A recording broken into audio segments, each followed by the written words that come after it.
ka-agri-defense systems, ka-farmers, ka-manalo, ka-magsasaka. Ayan, bali kumuha tayo ng isang sowi dun sa gubat. Ayan, kagagaling ko dun kasi kararating natin, galing tayo ng Rojas. Ito yun, i-dissect na natin para sa preparation natin bukas. Kasi ito nakita ko, ayan, kinuha natin. Kikita nyo ba? Saan ba? Yan. Yan, linagay ko na lang dito para may stand tayo. Ayan, may ugat kinuha ko.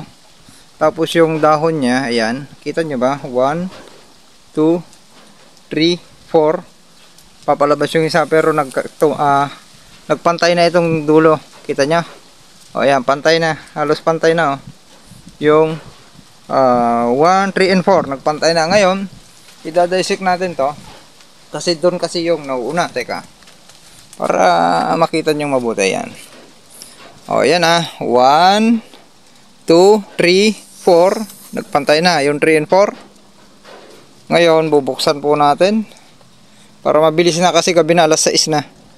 At ang palay natin ngayon ay 44 days mula nung naitanim. Nabunot ng 15 days at pinalipas pa ng isang araw bago naitanim. Yan, para makita. Yan na. Kumuha tayo ng isa. Tingnan natin kung sakto tayo sa PI, kung may green ring na. Oh, mayroon na green ring. Ayan yung green ring nya, oh. Ibig sabihin umangat siya 1, 2, 3. Tapos may buko pa isa dito. Ayan yung first node nya, oh. Ayan yung first node nya, may buko pa dito, maglalabas ng ugat. Ngayon, ayan yung green ring. Ayan, oh. Yung green ring nya. Teka, hindi kasi makuhan. Gabi na, hindi masyadong makita. Ayan, i-reading natin. Ayan, yung panicle initiation na. Susunod po dyan ay panicle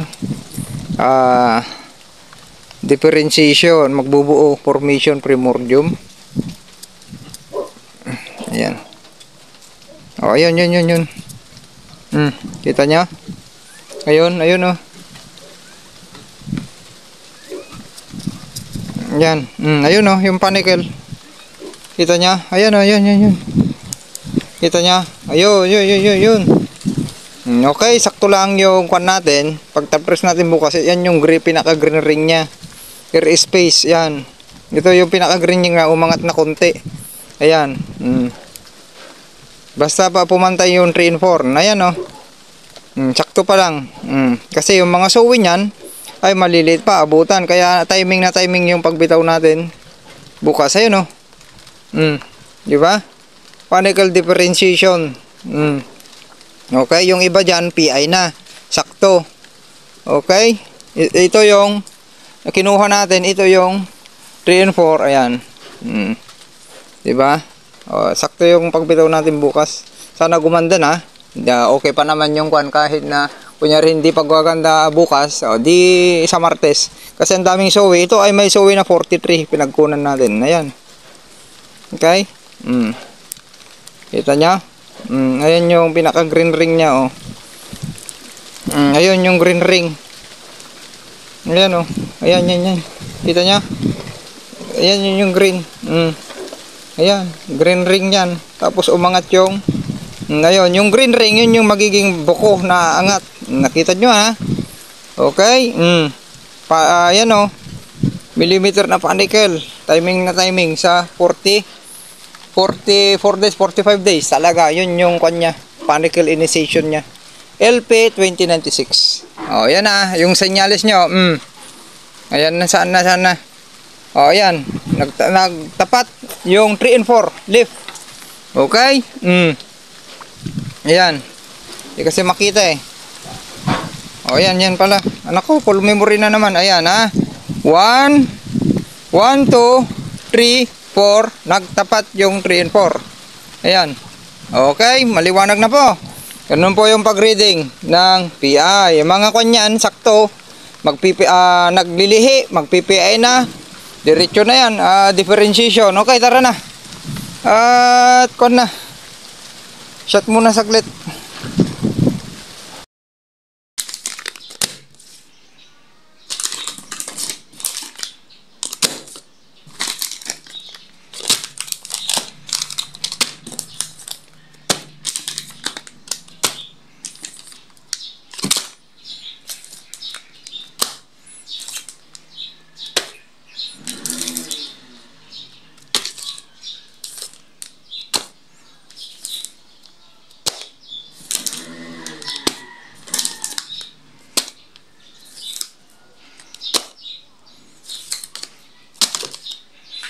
Okay, yan na po yung gagamitin natin. May 15 na pinitak po tayo, 15,000 square meter. Kaya maglalagay po tayo ng hypopotassium humate na may fulvic at humic acid at 12% potassium at marami pang sustansya. Hindi lang na-analyze po yan dahil walang laboratory para ma-test po yung ibang sustansya ng hypercompose. Soil conditioner, toxic neutralizer. Ang mga benepisyo po nito, nandyan lang yung ilang benefits. Ayan. Neutralize soil acidity, increase germination and viability of seed. Pwede po kasi yan ipambabad sa seeds, improve nutrients uptake of plant, or sa mais pwede nyong ipakapit bago nyo itanim. Prevent soil cracking, help the soil loosen. Sa patuloy po na gamit nito, hindi mawawala sa inyong sakahan ay unti-unti pong may improve. Increase soil water holding capacity. Yan po yung protocol ng AIMC 1:1. Okay, yan po yung ipa-final tabres po natin. Abangan nyo na lang para mai-detalye po natin. Ang abono na kuha natin, wala. Yung pinabili ko na may ammonium chloride ay hindi available sa market. Kaya ang resulta ito po. 4600 Muriato Potas 0060 at ito mayroon na naman ay linabas na bago ang ayan, Swire naman may linabas naman 17017. Ayan, ngayon hindi naman nakalagay dahil sabi ko nga sa inyo sa pag-analysis ng bawat sustansya sa abono ay may katapat na halaga. Kaya ang pina-analyze lang 17 nitrogen, 0 at 17 na potassium. Kaya yung Atlas mayroon kasi yan 12% sulfur at may 13% na mayroon 13% na chloride at 1% na calcium. Ito sa Swire walang nakalagay, hindi natin alam kung mayroon din ganun na laman itong combination nitong nagpalabas ng bagong 17017 itong Swire. Yun yung combination natin, tatlong abono natin ngayon. Okay, sharing is caring. Na yung mga ka-farmers, ka-agri-with PH teams. At ito, kailangan ko ng nitrogen pagpakipitan ng hypercompose. Kaya yan, wala tayong nabili na 25, hindi available sa market. At urea yung available, kaya yan yung gagamitin po natin para masustentuhan po natin yung mga soy, kasi masyadong maraming soy yung tanim natin. Kailangan natin pakainin pati soy para maging productive. Ngayon yan, bago ko ibibiyahe ito, pinabiyahe ko na yung 17, yung nakamix dyan, makikita na lang mamaya, binahi na ni pinsan Juan James yung tagasaka natin. At ito may mixan ko para maipakita ko sa inyo. 1:1 po tayo. Ayan. 1:1 para tatagal yung kuan natin, ibibitaw nating abono. Ikukot natin ng potassium humate, fulvic acid, humic acid, organic potassium at mga ibang element. Okay, organic matter. Ayan, lalagay natin at kamayin muna natin. Wala yung gloves ko, nasa ako lahat. 1 para makson natin. Ayan. 2. Ayan, para nakikita nyo po ba? Teka, pun natin para makita nyo. Ayan. 2. 3. Yan. Ito napakainam sa basal. Tapos kung gusto niyo pang kwan sa top dressing kasi matagal pa yan, 60 days. Mula PI hanggang 160. Mahigit na days kung naglalaro yung palay po ninyo, hindi lang 30 days. Mula PI hanggang paano aabot yung abono ninyo sa ganung kwan yung mga lupa po ninyo napakahina na. Sa 7 to 10 days naninilaw na. Na mabilis manigas, o aabot pa sa 30 days. Sabihin na natin 30 days yung nyo, or 20 days. Ubus na. Kaya ang nangyayari po, yung sowi ng inyong palay, yun, nakita nyo marami, hindi nagiging productive, wala nang ilalabas or mamamatay. Kung na-actual nyo, yan pa lagi kong sinasabi sa group chat, kung na-actual nung nakigapas, na parang sa atin noon, nakikita nyo sa vegetative stage, ang kapal ng palay. Pagdating sa anihan na, bakit? Mayroong sowi doon, 6. Mayroong sowi doon. Nakita nyo, lilima. Marami na yung 10 dahil nga mga traditional farmers 2 times magbitaw ng sustansya. Wala nang wala pa namang, lalo mga walang pang support na foliar or mga ganito, soil conditioner. Anong aasahan po natin doon na area or mas mababa? Ganun po yung tayo, may target yield po tayo. Kaya ginagawa po natin to 250 target yield natin. Yan. Pwede ito, ipakapit nyo ngayon, bukas nyo iikwan, ganun. Para kapit na kapit. Pero ngayon, nasa PI yung palay po natin. Papasok ng differentiation. Yung ibang sowi, halo naglilihi pa dahil sa dami. Yung pinagkunan natin, i-upload natin yan. Yung pinagkunan natin nung nakarang araw na dinaisip po natin ay kuwan na yun. May 43 sowi sa bandang gubat. Ngayon ay tignan natin kung may makukuha tayong kasama. Kung kakasaka kung wala, tayo ang tutulong. Kasi matatagalan. Yung pagbuhat-buhat pa lang nito ay matagal na. Kaya tutulong po tayo. Lalo final top dress ngayon, hindi pwede yung bara-bara na pag-abono ngayon. Mabuhuang pa. Yun yung dahilan na tumputok-pok yung pagbato po ninyo ng abono. Kaya yun yung dahilan na nasisira. Yung nag-over sa nitrogen na tumputumpok yung pag-abono, hindi letter C, kasi sinasabi ko, isang itcha, dalawang itcha, 3 itcha. Yung isang itcha lang, maraming sakit. Okay, magkakasakit, mag-over at puntahan ng peste, nandun na lahat yung mag-over. Okay, ayan na, imimix na natin gamit yung kamay muna. Ganyan lang, parang nagwan lang kayo, mix na pag nagsisimento kayo. Kamayin ko na kung maaari mag-gloves kayo. Pero organic naman yan, pero itong synthetic kasi. Hugas na lang. Ayan. Mix nyo mabuti. Painal na to ha. Hindi nyo magbara-bara yung tagasaka natin. Bara-bara. Ang mahal ng abono.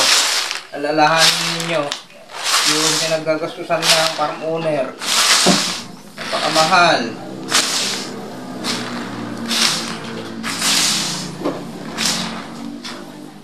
Ayan ha. Nakapag ko na sa inyo ha. Abangan nyo na lang. Ang hinihiling lang natin sana sa heading stage, din tayo tamaan ng malakas na hangin or biglang uulan dahil wala tayong magagawa.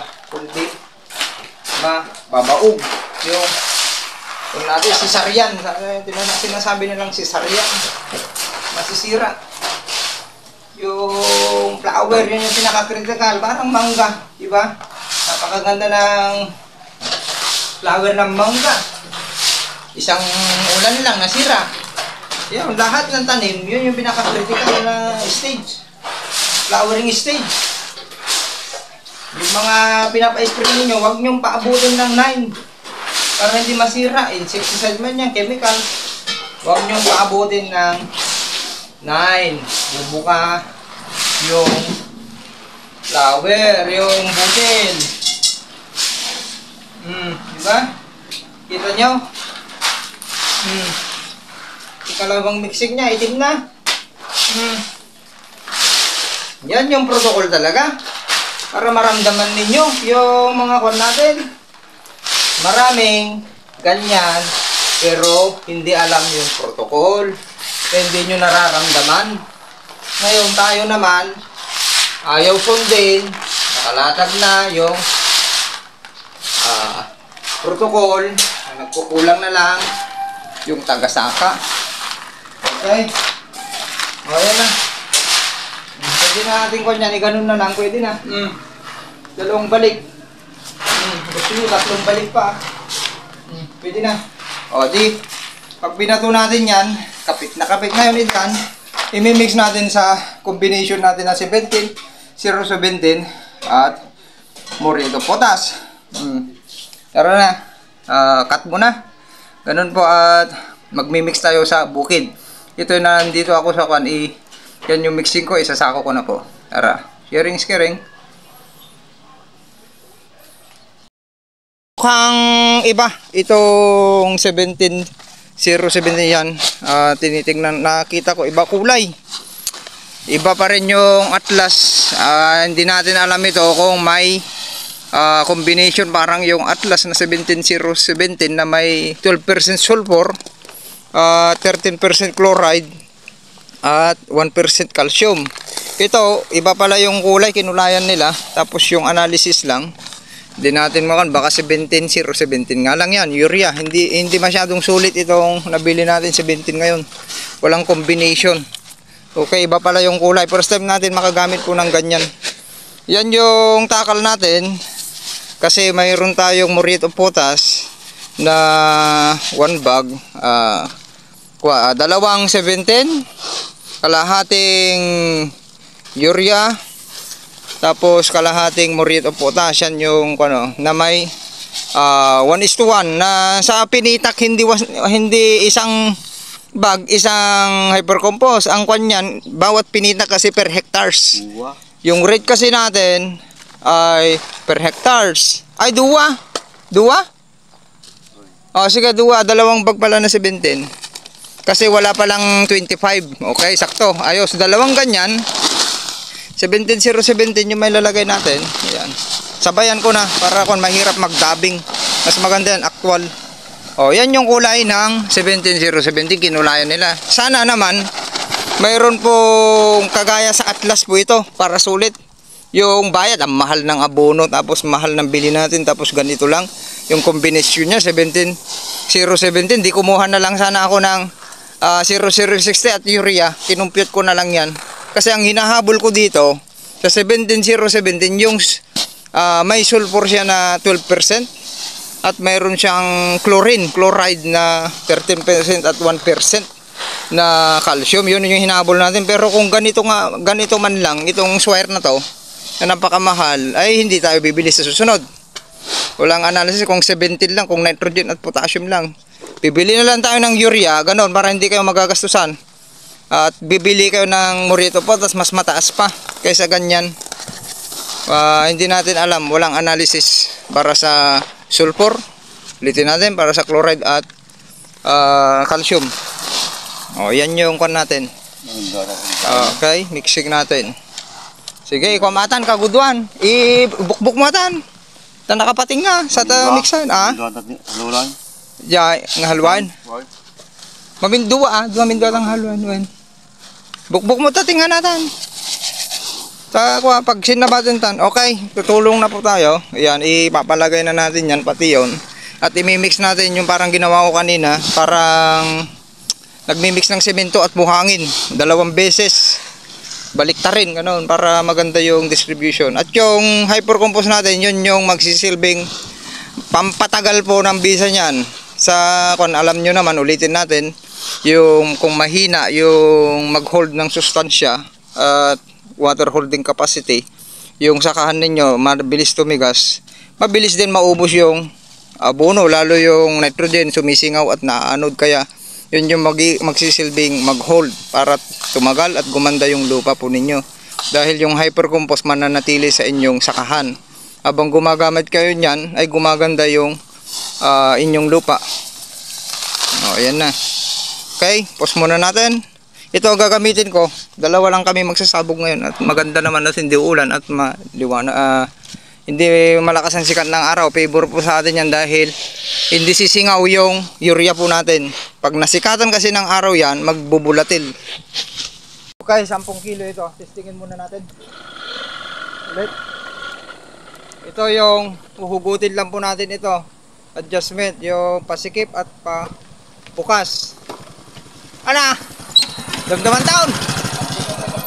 Ha? Ano ka plata? Damdaman taon? Ito na altawan. 184. Ah? 184 po yan. O, kita man nagdagsin. Manungay nga rating kumaw. Manungay ribu ata. Tumawar na. 34,000? 200 ko kumakin. Baga magaming uwin ko. Winin ang magamit ito ay. Ah? Winin ang magamit. Kasi ka mga main. Oh. Madali dinawata mo. Tunat iba. Ay, ganun pa lang. Ito naman lang taon. Bali 35 bati ko guys. 35. Ayos ah. At least ako. Agbaling ako mo lang ata. Di na bimping kasi inahin. Kaya alam tulat ako. Alam ko kanya mo. Kasi nandito pa si Juan. Dating taga sana. Umaani yan ng mahigit 200. Si Marvin. Ay, matapagsabi nila. Guwapo ate. Ayan. Ano nga nagkakikating niya. Ang tatalatan. Ha? Kaya ako sa mga lang ha. Pabuya lang. Awan na kaya. Masaya. Di ba?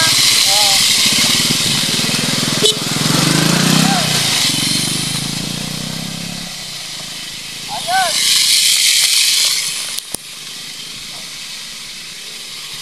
Panoorin nyo na lang.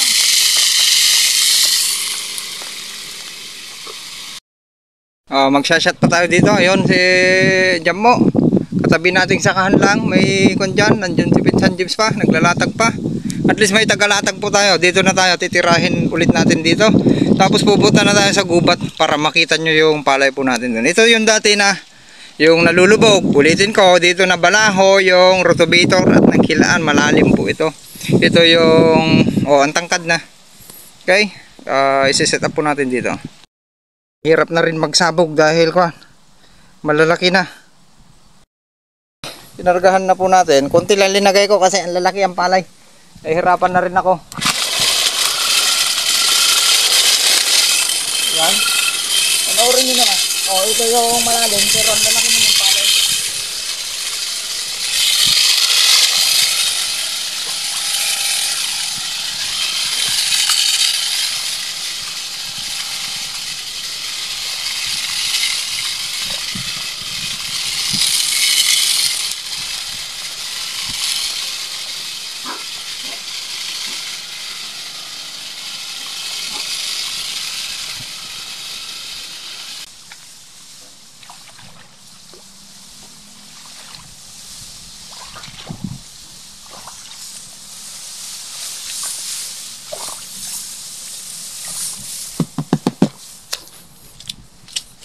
Hearing is caring.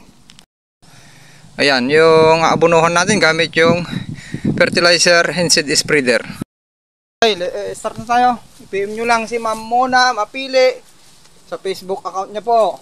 Kung gusto nyong bumili ng fertilizer spreader, 20 liters, dual pump, battery rechargeable sprayer, drum seeder, magamit po na machinery. Direct supplier po siya. Okay, tara. Ayan. Kalahati lang kinuha natin. Saan tayo dadaan? Sayang. Dito. Dito lang. Alright. Lulusong muna tayo. Yan po yung palay natin.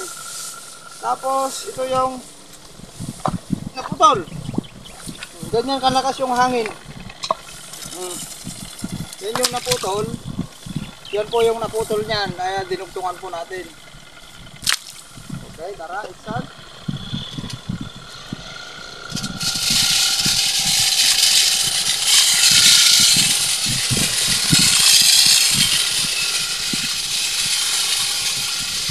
Yan, kontrolin lang po natin. Para abot, hindi ako makayakad na kasi. Yan ko, malalaki na yung palay.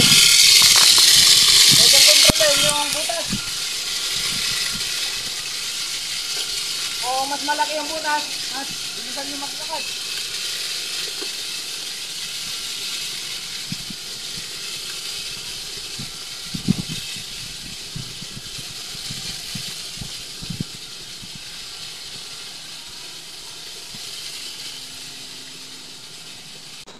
Nakakuan tayo.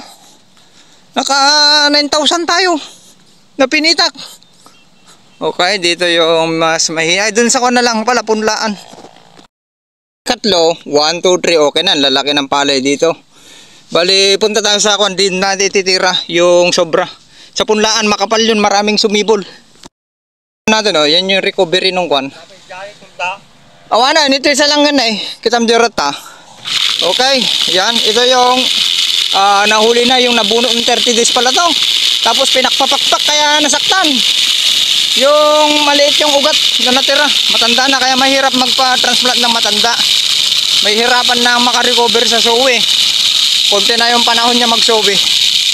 Yan, ito yung punlaan natin nung LP 937 at yan layo LP 2096. Yan.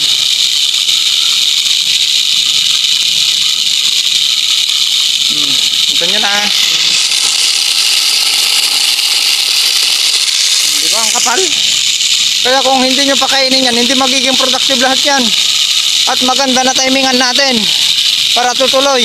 Tapos sustentuhan natin ng tubig. Hindi ko na naipakita doon sa kwan. Magdadisect na lang tayo sa ibang araw. Napagod na ako. Naka 9,000 square meter ako. Nakapakasimple lang. Baka 10,000 pa dito. Isang load. Okay, ang kinatatakutan na lang po natin sa flowering stage. Tapos buksan nyo para makita nyo kung paano magtrabaho. Okay, actual na lahat yan. Yan. PM nyo si Mona, mapili. Facebook account niya, tawagan nyo kung gusto nyo. Direct supplier po yan ng mga machinery. Kasi yung takap, panted sa Ilocano, diniretso ko na. Yan na yung pala natin sa kubat. Okay. Sharing